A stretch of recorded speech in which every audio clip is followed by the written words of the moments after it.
Very good. Now, this third round is about actors. After weeks of being pointedly ignored on tour by Sir John Gielgud, Clive Morton, the character actor, plucked up the courage to knock on his dressing room door. Gielgud opened it. "Thank God it's you," he said. "For one dreadful moment, I thought it was going to be that ghastly bore, Clive Morton." Now, why, Hugh? Yes? Why does the actor Edward Woodward have 4 Ds in his name? No, what are you doing? What are you doing? I'm sorry. It was a spasm. You can't do that. I'll put it out. Just carry on. Did you know? This Forget is I'm quite here. interesting. Yes, good. That's what we're here for. Did you know? Very good. Kiwi fruit uses more than its own weight in aviation fuel to get from New Zealand to Europe.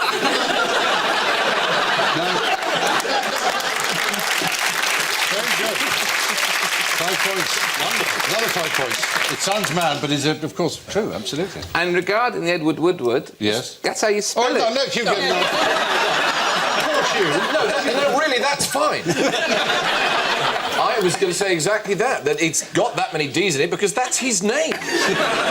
If you took the D's out, it would be a different name. And what name would it be? Be? Exactly, it'd be Iwa-woo-woo. It's a sort of structural device, like a joist, which stops his name collapsing into the sort of spongy mass of Iwa-woo-woo. You were mentioning Edward Woodward, and before that we mentioned John Gielgud. John Gielgud, when he first heard the name Edward Woodward, said, "This is an interesting name. It sounds like a fart in the bath." It does. Very good. Need for do-nothing gardening. No tools. You think? It's also called natural gardening or natural farming. It's an Eastern version of our organic farming that has actually spread around the world. You sort of have to dig with your hands or persuade other animals to do the gardening for you. Yes, persuade other animals. So you sort of persuade that a fox who doesn't want a sort of den, but a rockery. Well, in the case of Get some Paddyfield... fish in and they desperately try and dig a pond before they die. Well, fish is right. Well, in paddy fields, where, as I say, it started in the East, they use ducks instead of herbicide. They eat the weeds. The throttly things that kill the rice, and they use carp as well to helps purify and keep the water in the paddy fields good. Now, I've got some props for you, which is more connected with the principle of the gentleman gardener, which was a familiar 18th and 19th century pastime, to be a gentleman gardener. You can have that or pass it on.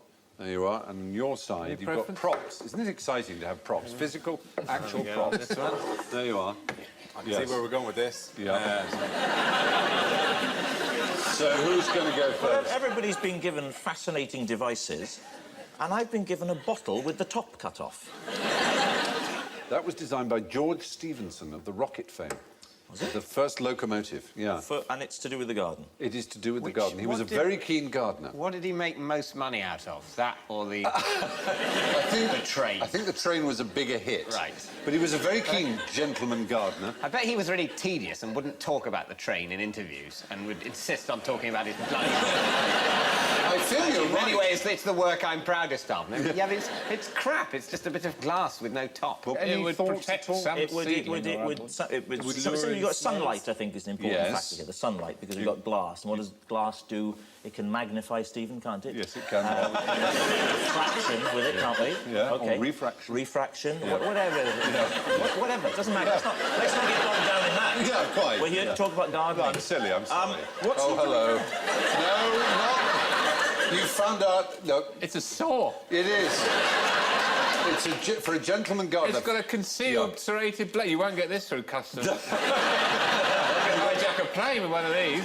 I can't make it work, though. Why won't it go forwards? It'll only go that way. Well, that's how you start the That's how you stroke. start sawing. It won't go back again. Have you ever used a saw? I don't think it's designed Yeah. for exercise books. No, very fair too. David has a point.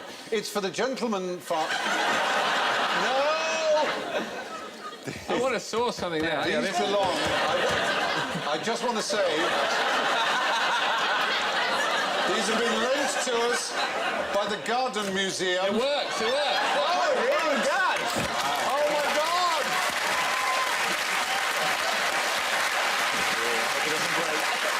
I'll tell you what, You know... they hadn't made this set out of asbestos. Brilliant. That is... That's a very good invention. It's for the gentleman who's walking along and he sees an overhanging limb of a tree or overhanging limb of a person, for that matter, and decides to... Oh, no! What have I done? No! That's... Oh. It's only plastic. Yeah. And see if you can tidy it away, class. See if you can do that. It's my clever psychology. Clever, isn't it? Let's see if you're clever enough to hide that sword. Brilliant. Well, that was great fun. You got any more? No, well, David, you've got yours. Well, yes, I don't know. I mean, it's like... Yours actually is missing a piece. The Garden Museum, to whom we're very grateful for lending us these incredibly valuable artefacts, this would have had a sort of hat in order to make it like a walking stick, a sort of leathern thing around there. Oh, so you could hold it like that? You hold it as a walking stick, and then when you see some obtrusive weeds, you turn it around, and almost like a golf club, you... Just a little hoe. Yeah, you just hoe. Yeah. A little hoe. Yeah. Not in the street sense No. that's used in the United States of America. Which is the sense I usually use that syllable in. Yes, absolutely. So, talking of hoes, Rob. It doesn't... Oh, hello. Sorry, does that happen? a fly landed on my buzzer and I tried to use my little hoe. My little hoe. Yeah. It's a new sort of toy for children, Yeah. isn't it? My little... So what's your little hoe for? Well, I've absolutely no idea, other than I think it's something to do with light. Well, it's not bad. Well, it actually forces a shape. What sort of shape would something in there have to be? A bottle. Oh, a vegetable. It would have to be a straight vegetable, though, wouldn't it? So Is it for for cucumbers? For cucumbers, for growing straight cucumbers. Points and I've mended my walking stick. Yes! Points all round for Alan Davis. There you are. Now that thing up there, though, Stephen, it may well be for cucumbers, but that picture there is very similar to a spam email that I get sent. And I have to say, I'll tell you now, don't waste your money, it doesn't work. Dara, what have you got? I am guessing that you put a mixture of seeds in of different sizes, because there are little holes of different sizes, and then if you're the kind of person who knows what size seed you need, You need it, then which- you just sprinkle it. Here, In the most exactly. effete gardening way imaginable. There you go. And we're in the company of which actual gardens would be going, oh, well done, my lad, that's really top quality gardening you're doing there. I'm rather exhausted it. now. I think I may have to go in and have a I'm cocktail. having a fit of the vapours from my gardening. So, do nothing gardening, where we started, is small-scale organic farming with minimal inputs. How can you win money from a casino? Magnets. Counting cards. Prostitution. Card counting, that's right. And they can spot that you're doing it. They have people that watch and know that you're They doing do it. know, And don't it was a chap who wrote a book, Ben something, no. Nevis. Awfully good. No, I interviewed Hi, the as a dude. car. and- You and- interviewed and he's a maths teacher at a college and he gets some students. Was it MIT students, wasn't Yeah, it? yeah, and they went as an experiment, kind Yeah. of. And he's been banned from Yeah. casinos. It's not against the law, and you're not cheating. Actually, all you're doing is playing the game extremely well. Now what happens is that they have this amazing face recognition technology that all the casinos in the world buy into. If you went into a casino in Phoenix, say, and did some card counting, and they said, excuse me, sir, can you leave? They can't really take your winnings away from you. They just make you leave, unless they're criminals. They try and beat you up if they really dislike you. And you were to go into one in Macau, flew over the next day, they'd spot you as you came in. Their computers would pick you up. The face recognition say he's a card counter, because they As would if have they been... haven't got enough advantages. I know, but that's the thing. They're just there to make money. And how do they spot that you're card counting unless you sit there and go, a 7, 5,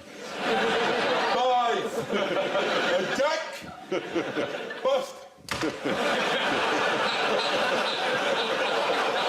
And if you did do that, I wager they'll go, excuse me, sir, could you... I got a picture one! I got a picture one! Well, that's maybe the way you disguise it. Well, of course, what they do is they do it in teams, and they have very clever ways. You're doing that. The guy at the other end's counting the cards. The perfect... Yeah. Well, you're right. That was the system that Ben Campbell, the guy you interviewed. Ben Campbell, remember him? Yes. Yes, that's it. That was his system. But oddly enough, they've tried to do it with roulette. How would you do it with roulette? Count the spins. Yeah. Stop it. Count the ball. Stop it, stop time, And then you only can move. Everyone else is frozen in time. Yeah. And then you get the ball and put it exactly where you want. Yeah. And then go, everyone back in the room. You won. Why not just help yourself to all the money in the place while you've stopped time? Because when you eventually you'd have to stop time and bring them back in, and they'd know. They go, something's missing. If you won, they'd go, wow, you've done it again. I know how you win. And I'll feel my pants are on for exchange. I know how you win. Well, you would, wouldn't you? You'd take all the money and you'd fiddle with people. So long! You would! What you've got to watch out is you've just got to watch. You don't play one of the tables where the croupier, once he spins it, goes like this with his hand. Yes, yeah, that's it. They just go, place your bets, and then he goes. It seems that the only honest way to win money from a casino is by playing blackjack extremely well and counting. But if you do that... Why did it take 300 years to give the giant tortoise a scientific name? A scientific name? Yeah, i.e. the Latin name. It turned out to be called Geochelonia, you know. Is it because they just thought that was pretty good, giant tortoise? We'll leave it with that. Yeah. So, Yeah? no, I was going to say something about which now is unusable. I'm going to have to say it now. Go on, go with it, man. They thought... It's better be They good. thought it was a normal tortoise, but closer, was what I was going to say. You see what I mean? But I couldn't get that concept. It's like, would it be actually further away? And then the normal one further away would be actually a minute one. Would they mistake a quite far away normal one for a miniaturised one that's a bit ordinary? But the thing that you're saying is that the tortoise could be. No, it's just it's a certain way. If they said I like it. Oh, go that way. yeah. If there was like a tortoise over there that was giant, Yeah. but I for some reason thought it was just there, then I wouldn't think it was giant. I'd think it was just there's just one there. If it was just a normal tortoise there, nothing about that. Oh my God, it's over there and it's there. It would have to be on a huge beach with no other points of reference. Well, yes, exactly. Yeah, yeah. Are they... That's not the reason. Are they, Okay. are they particularly litigious? Now, if you give me a name, I will sue you. No, it wasn't that. It's a nice thought again. No, they had another property which was most unfortunate for them to have. What the tortoises did. Yeah. They were edible. They were so edible. Anyone, I mean... Anyone who saw one couldn't stop Yes. to think of a name for it. They just had to eat it The straight point- away. One of those. Yeah. I know what they're called. Do you know? Just get one. They're really very good. There's no We just call Latin them name for the dinner. pistachio nut. Exactly the same way. No one can be bothered. Just shut up with your Latin. Eat them. They're brilliant. That's what happened. No Latin name for Maltesers. None of them made it.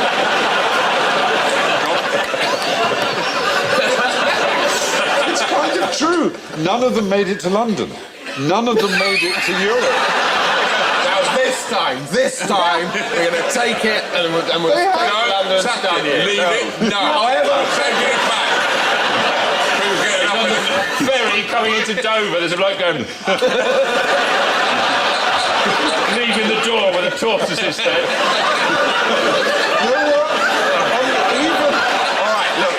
take 9 of them, we'll eat 8.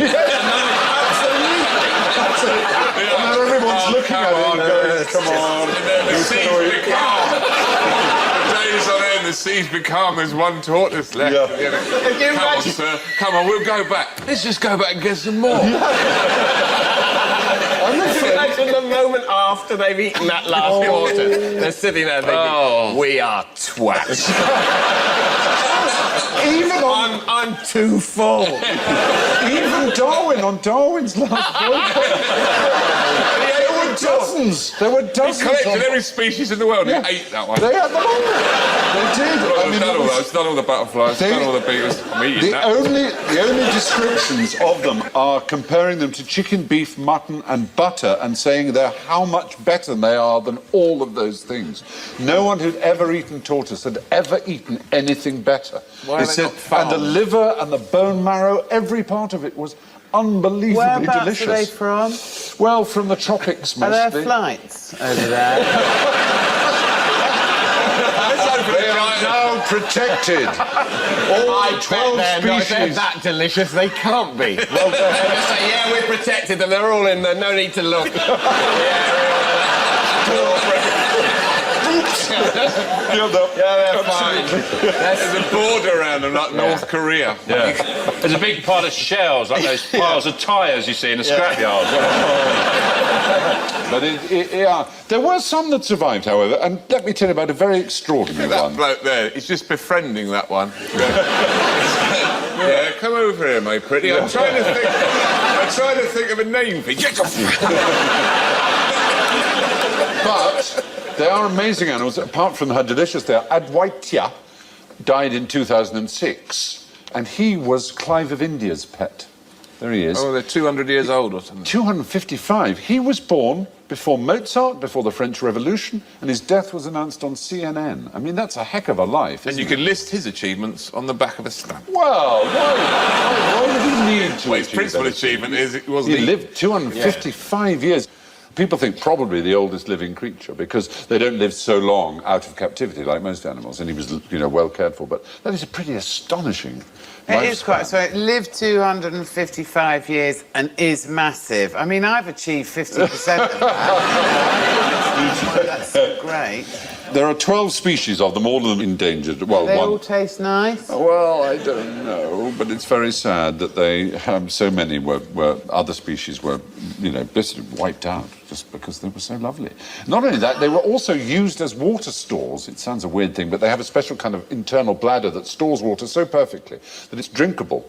When you slit them open to cook them, you also get, like a gallon of fresh water. Wow. So they would stack them up on boats, tons of them. They'd be stacked up one on the other, and they couldn't move. And they didn't need to be fed for months, so that they actually contributed a lot to whaling and other things because they were used as a foodstuff and a water supply that was just kind of permanent. So you've got the on board. water as well. And imagine if you smash the shell open, there's like a little toy in there, like a Kinder. Like a little game, you've got to get the balls in the holes. So how do they exist in the wild anyway, if they're so delicious and slow-moving and massive and useful? They didn't have any natural predators until man discovered them, basically. Right. So they were evolutionarily complacent. They were exactly like a lot of island species. They're a lot like that. And it's only man who crosses islands in the way we do All those who does it. ridiculous flightless birds on New Zealand. Yeah. Essentially, they got lazy. Yeah. They got lazy. What's the point in caterpillars. flying? Now, some of them go, we'll need it one day. I bet we'll need it one day. Nah. You're too anal, you are. Just walk around, it's easier. Yeah. Anyway, despite being discovered in 1535, giant tortoises weren't properly catalogued by science until the early 19th century because they were so delicious that no samples ever made it back home. What kind of animal can you eat without killing it? Rich. Crabs, unintentionally. In the south, Yeah. in the deep south, in the bayou, on the bayou. Bayou. Yeah. Freshwater mussels, they just pick them right out of the water, and they'll have these tiny pink crabs crawling on them, and they're considered a delicacy. And they're alive. They're alive when you swallow them. These are things you can eat fully, an animal foodstuff, but you don't kill the animal. So something that sort of comes through like sweet corn, except it's still running around. Oh! Is that what you're saying? No. No, I'm not saying it passes comes through out the totally entire unharmed. digestive system. Right, No. oh, right. No, But it stays in you and sets up a community. Whatever they put in Yakult. Well, They whitter on about that, don't yes, they? bifidus digestivum. How- Or L. casei How immunitas. stupid do they think we are? Don't you know these things? I'm so Well, that's, I impressed. spend a lot of time watching television, and listening to the new made-up science is very entertaining. I love the made-up science where they go, do you want to buy a tiny pot of off milk? Yes! And they say it's always such a good deal. Just try it for 9 weeks. And then if you don't feel better, then give up. Because actually, if everyone tries it for 9 weeks, we're in the money. No, because, I mean, actually, in a sense, you're probably right about bacteria, which would possibly pass through us and all the way and not be killed. But this is actually a delicacy. I'm inclined to give the point to Rich because he's sort of accidentally right, only he's sort As of wrong usual. as well. It's not a story of my life. It's one of the most popular foods, almost a national dish in some ways, of Florida. Tapeworm. Not tapeworm. No, it's a type of crab. It's a stone crab. Oh, right. Stone crab claws are very popular. There is a stone crab, and the fishermen catch the crab, they snap off the claws and throw the crab back in, and it takes about a year for its claws to grow back. But it is considered a great delicacy, usually served with a sort of butter and mustard sauce. Very popular, indeed, in restaurants up and down America, but particularly, as I say, in Florida. What does it do for a year then, armless down, wandering about? I mean, It's up to himself. the crab is dismayed when it loses its claws, thinking, now I can't get any work done. All that stuff, I'm trying to rearrange the seabed. It'll be a year before I can do any of that. I'm just going to have to lay up. It's almost like they're sort of fruit-bearing animals, aren't they? That's pretty similar to that, exactly. Yeah. Like an apple tree has its apples taken off, but the next year it grows more apples. So maybe they're trees. They're just seafoody trees. Yeah, They can walk around. same DNA. You could have given me as an answer as well. There are certain tribesmen in the Masai Mara in northern Tanzania and Kenya who will drink the blood of cattle. You know, not kill them, but sort of slit the throat a bit and drink the blood, mix it with milk, actually. And then they bind up the wound again, and so they don't kill the cow. But that practice is dying out a bit. They mix it with milk, so they think that cattle have two drinks. You can have one or the other, or a mixture of the two. Fantastic, these two-drink animals. Anyway, stone crabs it is. They're returned to the sea alive and their claws have been taken off. Over the next year, they grow a replacement, although it's never quite as good as the first one. Someone who never laughs. That bloke. You're right. He hasn't cracked a smile all evening, has he? No. He might be dead. Nudge him. Yeah. Are we looking for a sort of phobia word? Yeah, agelastic, meaning that they don't laugh. And there are people who don't have it, who, it seems, have no sense of Physically humour. can't laugh. Well, who knows? I mean, there's a sort of epilepsy where you... a lot, which is an unusual affect. Shock, that was shocking. It's giving you a shock. I've got an interesting sort of Greek-type word for something that I do sometimes where I can't help the sort of urge to do an impression of somebody. And sometimes if somebody's got like a limp or a bit of a funny walk, I kind of want to go along with it, which is a terrible thing to do. And apparently, when you do this thing of wanting to take on somebody's limp in an inappropriate way, it's called echopraxia. Oh, and if you do it with words, we're trying to imitate a person sort of verbally, it's echolalia. That's great, very isn't it? points. That's points. Isn't that great? Brilliant. It's also, I think, if I'm not mistaken, it's called taking the piss as well.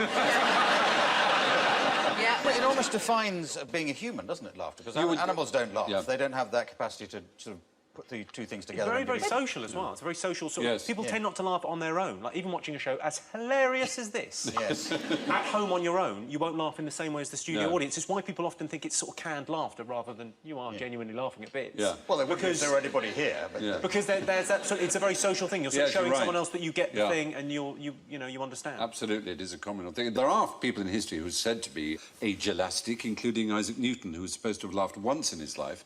When someone asked When him an apple what... fell on his head. No. Someone asked him what was the point of studying Euclid, and he burst out laughing at that. Yeah, no, that is a good one, though. That is a good one. What is he like? According to Marshal Zhukov, Stalin, next door, he didn't laugh. And I'm next amazed to, at that. He seems such a chirpy cat. and then can't tell behind his you've probably moustache, he could be spotted chuckling. Jonathan Swift and William Ewart Gladstone. Jonathan Swift a very funny writer, so... I know, Lots it's of bizarre thought. comedians don't laugh. Spinoza. You know, lots of comedians are quite miserable in real life, aren't they? Not us, obviously. The bloke on the left and the bloke on the middle are the same. On the left, he's been on a diet. That's an advert for the Chin Gym. Yeah. The one on the left is Isaac Newton. That's Newton, right? And the one in the middle is Jonathan Swift. Trollope, on the other hand, Anthony Trollope... Couldn't stop laughing. Yeah, he died giggling, apparently. He laughed a lot. Didn't he work in the post office? That's probably what He did. He went postal. He was... Yeah, he invented the postbox. yes. And lived to regret it, actually. Because once he was in, he couldn't get out. He was sorry for a very odd reason, actually. He was very old-fashioned about what women should and shouldn't do. And what he hadn't predicted was what the post office would suddenly allow women to communicate with anyone freely. Because before the postbox, they would have to go to their father or a servant who would put the stamp on, and it would be taken. And suddenly they were able to send their own letters and have relationships without their parents' consent, and he resented this. What has he done? It is a law of unintended consequences, exactly. Bizarre thought. Anyway, Good quite old irrelevant. Trollope. There are theories of laughter. There's the superiority theory, which is the sudden glory we feel when we see someone suffer. It's very simple, the superiority theory, but a lot of people don't understand it. Very good. There's the incongruity theory. It arises when the decorous and logical abruptly dissolves into the low and absurd. We wouldn't, farting well, want that. For example. Not that I would say that. The relief theory, which is Freud. The naughtiness of the joke liberates the laughter from inhibitions about forbidden thoughts and feelings. That's watching Jackass for me, I do. Yeah. You've written a book about it. What was The Naked Jape? The Naked Jape, I wrote a book with my friend Lucy about jokes. And the nature of jokes. Did you come to a theory about... No, I mean, they are all... You can analyse... There's all these different sort of theories from around the world, and they're all pretty much nonsense. Yeah. They all work in exactly the same way, though.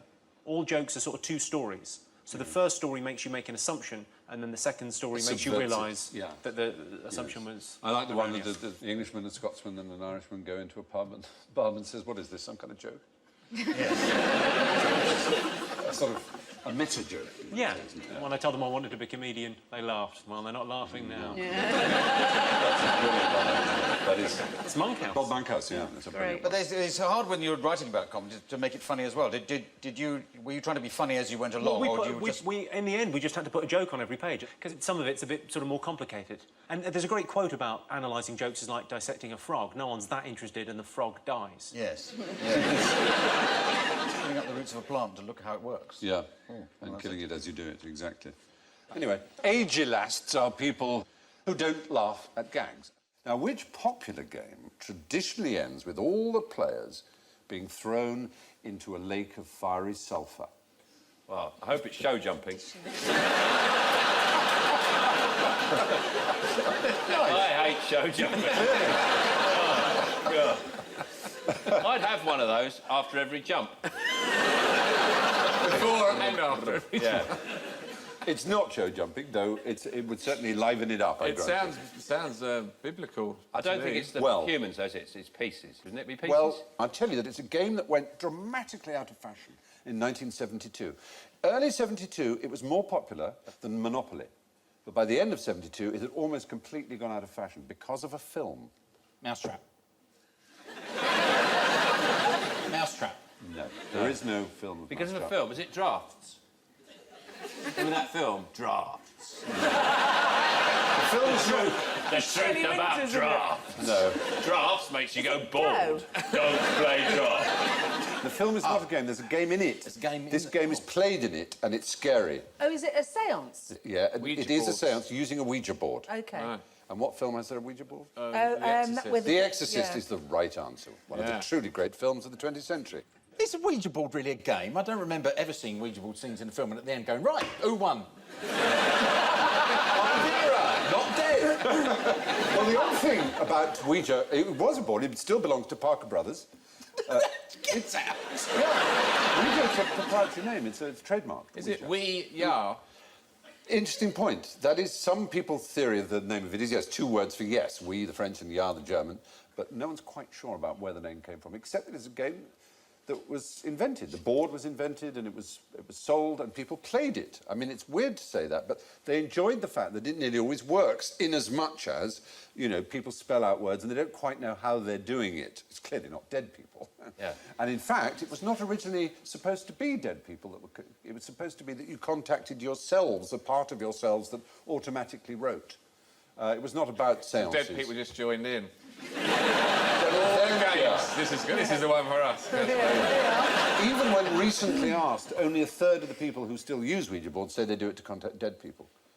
And in the First World War, it was used to contact your troops abroad, supposedly. So, hold on. Are some dead people trying to communicate with the living through Monopoly? Yeah. There was a court case in the 90s, I'm sorry to say, in Britain, a murder case, quite an important one, and the jury had to be dismissed because in their hotel overnight they used a Ouija board to try and contact the murdered person. And apparently the murdered person said, the guy in the dock is guilty, convict him.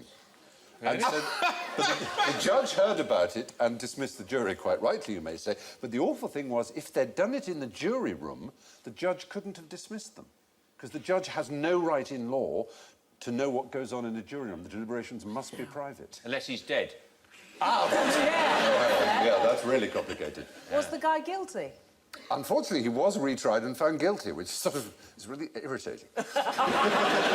So maybe the ghost of the murdered person did.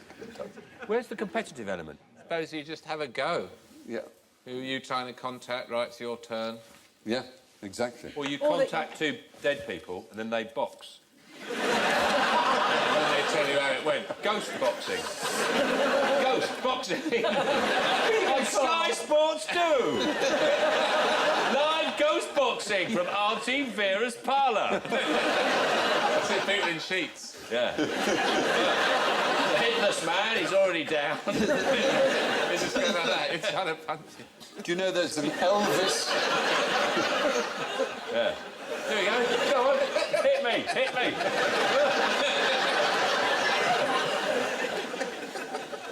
There's an Elvis seance website. Of course there is. I bet there's more than one of those. Where you contact Elvis. Online? But it cautions,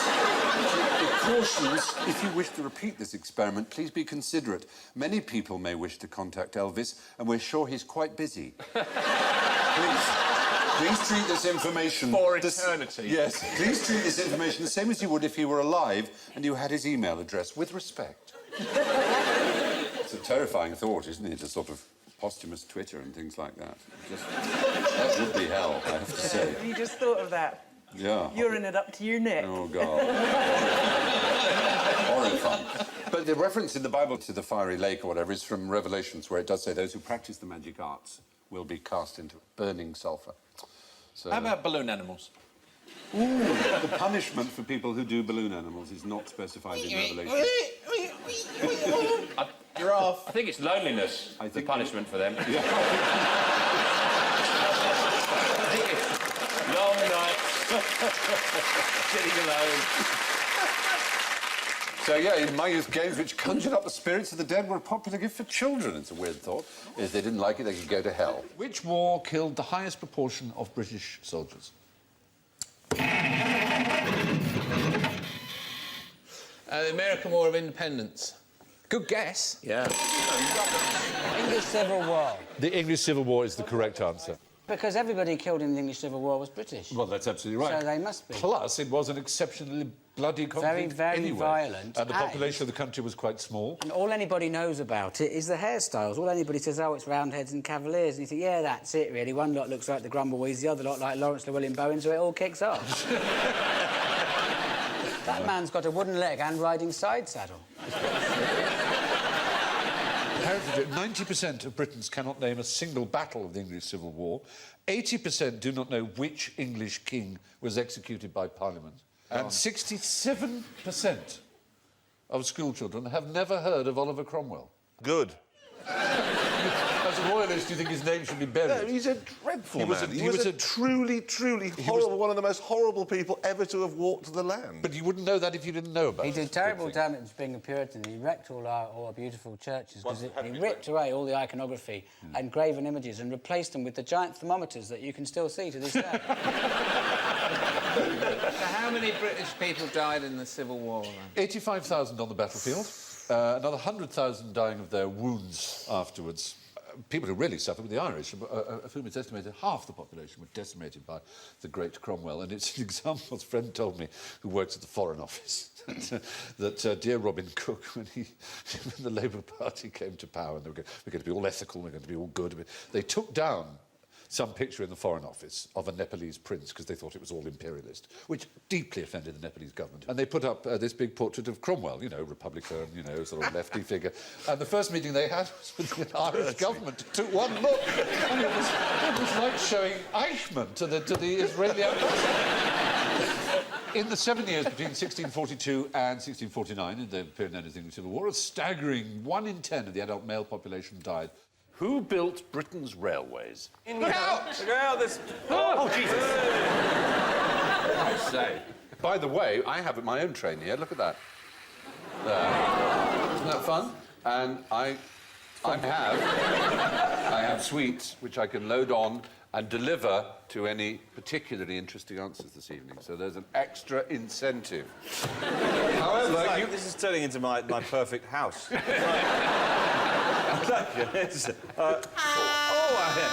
More toast, please. Wallace and Gromit. But you have first to address the question of who built our railways. Richard Branson. Oh. No, it's not elephants. Large creatures were trained to trample down areas of Britain to be very, very flat. The railway mouse. Well, you're right, actually. That because... Well... Sweet. That's a treat. That's a treat. You're right, actually, comma, in saying... Saying words. Big comma. In saying that railways had to be flat in the days when they were built in Britain, which were the very earliest days because we were the country that invented the steam locomotive and the railway system. And they weren't powerful enough engines to go up hills or to go even really round bends, so they had to be straight and they had to be flat. Were they built by the wrong type of builder? Well, at the time, they thought they were the much-mocked navvy. They were called navvies. They were mostly Irish. Yes, and they were an extraordinary example of man muscle. They really were. It took a year to train a navvy. Whoa, you look fed at them on meat and beer. No Dagenham smiles there, very tightly done trousers. And they... A Dagenham smile? The Birmingham to London track took 5 years to build and was the equivalent in work of building 1.5 Great Pyramids. It was an astonishing feat. Astonishing. These people were incredible. As I say, it took a year to train them. They lived on beer and meat, and they could outperform any other manual labourer. I mean, farm workers would be exhausted after a quarter of a day that the navvies could do. I hear once that the Trans-Siberian Railway, which was meant to be a straight line, the Tsar got a ruler and he said, I want the railway perfectly straight, like this. And he got the ruler and he drew a line like that, but his fingers were over the edge. And in a couple of places, it did a big sort of detour like that. And he went, build me that, go away, you, like that. And they went, oh, we better build it like he said. So they had to build two very big curves, That's a lovely thought again. That's a lovely thought. I'd always assumed that the first railways that was... All very well. Hey! We've got a sweet. Oh! Let's get someone on the scene and go straight there now to see what's happening. It's absolute pandemonium, Stephen. Oh, you had your sweet yet? I haven't had it yet. Oh, I'm not very good at being a back controller. The right place. Can't be a virgin training, can it? Hey. Why, for a sweet and a point, why are they called navvies? Navigational engineers. Oh, very good, very good. I'm so impressed. Is that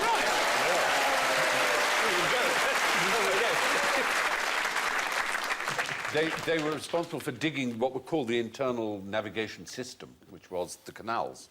That's how they first came over, for digging canals. And then when the railway arrived, they did all the embankments and the tunnels and the extraordinary earth movement involved. There were horses were used for taking away the spoil, but everything else was human muscle. Elephants as well, did you realise? No elephants There were were used some. in the making of that railway line. They were, just little ones. So London to Birmingham, or Birmingham to London, was the equivalent of what, 1.5 pyramids? 1.5 Great Pyramids, supposedly. If only we'd put that to a vote, we would have had 1.5 pyramids. I didn't mean just a half a pyramid, we just thought we'd leave it. We have the top half of the pyramid. That's a pyramid. That's a pyramid, the top half, isn't it? It's only if the bottom half... That's what I would choose. It's an odd platform. So just keep slicing your pyramids. There you are. Gentlemen. Oh, no! Thank you very much. Curses. Why are so many great men short? Are they really? David, you've hit the nail on the head. Rem acu tetigisti, as they would say in Latin. I'm sure they would. Yeah. It means nice one, son. Yeah. That's absolutely right. In fact, Napoleon, people think... Napoleon was short, wasn't he? No, he was above average height. Everyone was short in those Wasn't days. he? Well, was yeah, he was 5'6", which is taller than He it was is now. 5'7", actually. Oh, right, yeah. Average height was about 5'6"-ish. So it's just the British who decided he was short, put him down a bit. Yes, it was particularly a cartoonist called Gilray. When we were at war with Napoleon, there was a famous one of George III with a little Napoleon based on Gulliver's Travels, like that. And he's actually saying, I cannot but conclude you to be one of the most pernicious little odious reptiles that nature ever suffered to crawl upon the surface of the earth. There. That's It's snappy. It's a isn't snappy it? one. He was 3 inches taller than Nelson, for example. Nelson was 3 inches shorter than Napoleon. It's certainly true that... Nelson was 5'4"? Yeah. Like Danny DeVito? He was very, short chap. No wonder they put him on such a big So column. is that kind of... Yes, he's tall in Trafalgar Square. Is that short man syndrome a kind of retrospective thing, then, that we've kind of invented more recently and then just gone back and said they're all short? Yeah. Some of them were short, though, there's no question. I mean, Stalin was surprisingly short.